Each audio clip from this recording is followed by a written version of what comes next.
রাষ্ট্রায়ত্ত ক্ষেত্রকে বেসরকারি হাতে তুলে দেওয়ার প্রক্রিয়া বন্ধ করতে হবে কেন্দ্রীয় সরকারকে। ন্যাশনাল মনিটাইজেশন পাইপলাইনের মাধ্যমে বেসরকারীকরণ চলছে।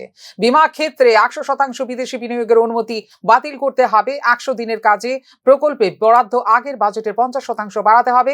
এই ধরনের দাবি এবং কেন্দ্রীয় বাজেটের বিরোধিতা করে আগামী 14 ফেব্রুয়ারি গণ অবস্থানের সিদ্ধান্ত নিল বামফ্রন্ট ত্রিপুরা রাজ্য কমিটি।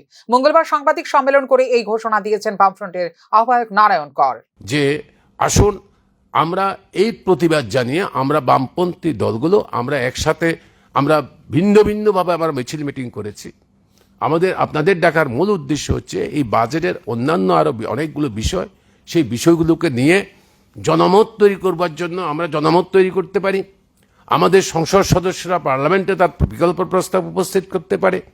আমরা বিকল্প প্রস্তাব উপস্থিত করে জনমত আদায় করার জন্য আগামী 14 তারিখ মানে এই মাসের 14 তারিখ শুক্রবার আগরতলাতে আমরা গণ অবস্থান করব। বিকেল 3:30 থেকে 5:30 পর্যন্ত আমরা গণ অবস্থান করব।